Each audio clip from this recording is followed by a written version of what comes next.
Ici Radio Taïwan International. C'est François-Xavier Boulet pour vous présenter l'émission Taïwan en ébullition.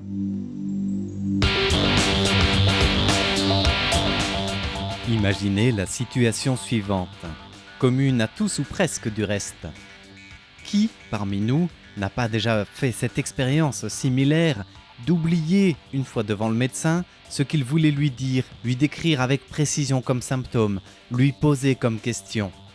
Une fois qu'on passe le pas du cabinet médical, de la clinique, de l'hôpital, ou bien qu'on a tout retourné dans sa tête dans la salle d'attente, une fois devant le médecin, parfois on oublie l'essentiel ou on ne sait pas comment le formuler de manière intelligible ou efficace. Eh bien, ces oublis, ce stress, peuvent être balayés du revers de la main ou presque grâce à une équipe taïwanaise innovante de l'Université de médecine de Taipei qui a développé une application pour remédier à ces oublis, à ce stress, en faisant appel aux technologies de l'intelligence artificielle. Ainsi, il suffit d'utiliser l'application développée à cet effet un peu comme un pense-bête où on écrit tout ce qui nous vient par la tête, peu importe l'ordre, peu importe la forme.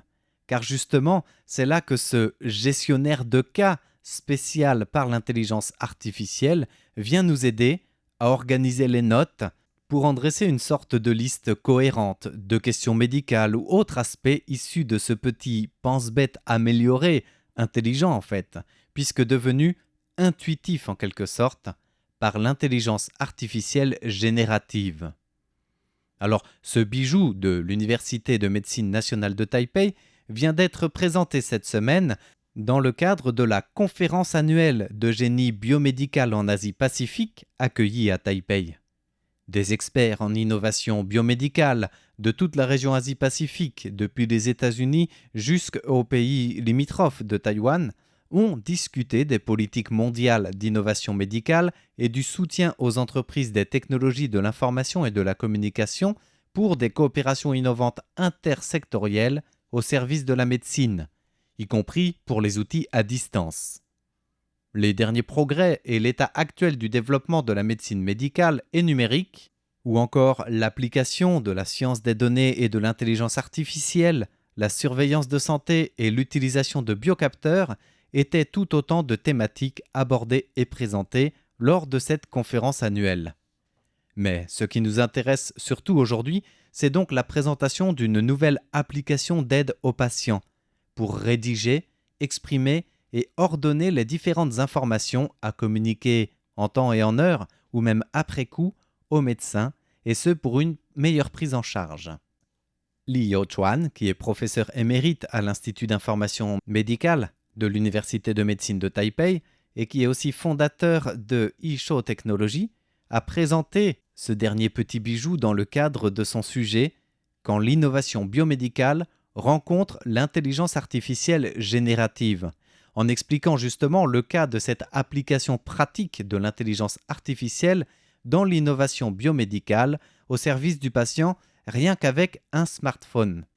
Ce tuteur, entre guillemets, cette application AskMe, nous aide aussi à poser les bonnes questions lors de la consultation médicale, en s'appuyant sur une vaste base de données compilée des dossiers médicaux rédigés par tous les médecins à travers Taïwan depuis 25 ans et de manière anonyme. Grâce à cette application qui est une sorte de gestionnaire de cas virtuel médical à ses côtés, le patient peut dresser les points clés à présenter à son médecin. Et il y a même une option qui permet de convertir le contenu réorganisé et donc réagencé par l'intelligence artificielle pour le convertir en anglais afin que le médecin puisse s'y référer en remplissant le dossier médical dans le système informatique, lequel va étendre encore plus la base de données qui va permettre à l'intelligence artificielle d'avoir une plus grande base d'analyse, comparaison, génération et donc de travail de précision. Cette application rentre dans la tendance de la transformation numérique médicale grâce aux technologies de l'intelligence artificielle et elle puise son origine dans la mise en place d'une plateforme de télésoins que la même équipe du professeur Li Youchuan avait pensé au moment de l'épidémie de Covid-19, comme il nous l'explique. Ce qui est important à souligner, c'est que peu importe de quel pays le patient est originaire, tant qu'il maîtrise un peu l'anglais, ne serait-ce que pour les besoins de base de communication, il peut téléverser une photo et une description des symptômes. Nous disposons de 50 médecins prêts à dispenser une consultation en ligne. Les dermatologues, par exemple, peuvent tout à fait donner des conseils médicaux et dispenser une consultation sans que le patient n'ait à se déplacer jusqu'au bout du monde. C'est sur la base de ces considérations que nous avons développé une plateforme de télésoins.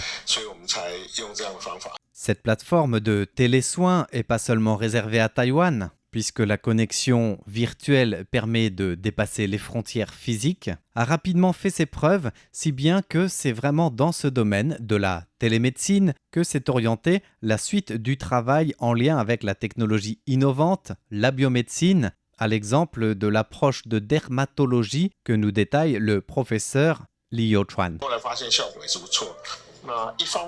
Nous avons constaté que les résultats étaient plutôt bons. Dans le même temps, dans une perspective de recherche, nous voulions comprendre quels étaient les liens, s'il en existait, entre le Covid-19 et certaines maladies cutanées. Je peux vous donner l'exemple de bulles d'air apparaissant à la racine des ongles comme un signe précurseur. Jusqu'à aujourd'hui, nous continuons les recherches scientifiques et médicales à ce sujet. Ainsi, proposer une médecine accessible et adaptée aux besoins a rapidement séduit et dépassé le seul domaine de la consultation en dermatologie. Et face au manque d'accès aux consultations ou autres difficultés du côté du patient, Li Youchuan a mis en avant le savoir-faire et la contribution de Taïwan en innovation technologique et en biomédecine.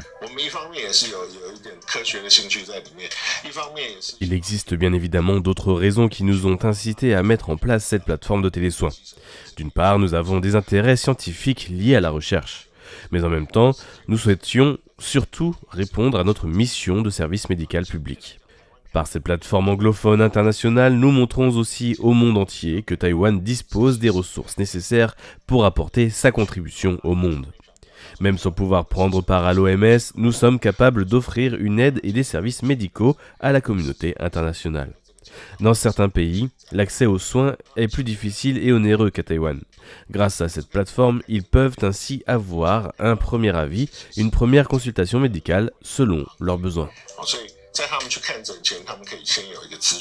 Cette contribution de télésoins développée au moment du Covid-19 est toujours en cours et la plateforme s'est renforcée d'autres services grâce à l'atout technologique qui est capital pour soigner les maladies de l'ombre et épauler le travail de diagnostic. Ce que l'intelligence artificielle permet de faire avec efficacité et rapidité, sans remplacer le médecin, mais en lui enlevant une sacrée épine du pied. Ce que nous apporte l'intelligence artificielle, c'est une capacité de diagnostic plus rapide et précoce. L'IA peut surtout aider à prédire en amont les personnes à risque pour certains types de maladies. C'est un apport technologique important que nous exploitons, surtout après les leçons de la pandémie de Covid qui nous a montré que l'épidémie avait largement mis à mal les systèmes de santé de nombreux pays qui étaient saturés, paralysés ou obsolètes pour répondre aux besoins. Tout le monde se ruait dans les hôpitaux qui ne pouvaient pas prendre tout le monde en charge et devenaient à leur tour des foyers de contagion au lieu de centres de soins. Nous devons tirer les leçons de ces situations. Dans un ancien classique de médecine datant de l'Empereur jaune, il y a cette pensée célèbre qui dit que le guérisseur suprême guérit les maladies de l'ombre, celles qui ne sont pas encore développées, tandis que le bon guérisseur soigne les maladies sur le point de se développer et que le guérisseur médiocre s'attache à soigner la maladie déjà présente. En médecine occidentale, nous avons justement cette approche de soigner la maladie déjà développée. Cela ne veut pas pour autant dire qu'il s'agit d'une médecine mauvaise, mais elle ne parvient pas à canaliser une épidémie ni à répondre à certains besoins médicaux spécifiques ou urgents. Et c'est là qu'intervient la technologie de l'intelligence artificielle, qui peut aider à cibler les risques et déceler certains types de maladies de manière précoce, avant même qu'elles ne se développent. Dans une perspective de prévention et de traitement médical, c'est un atout considérable. Et l'avantage de Taïwan, c'est de bénéficier d'équipements médicaux et d'un système général de qualité. Qui plus est, nous sommes dotés d'une base de données gigantesque qui s'appuie sur la centralisation du système d'assurance nationale de santé établi en 1995. Depuis cette date, toutes les données médicales sont collectées et compilées de manière anonyme. Et c'est justement la meilleure matière première pour une médecine intelligente qui analyse, recoupe, compare ces données à une vitesse optimale par l'informatique et l'IA au service de la médecine.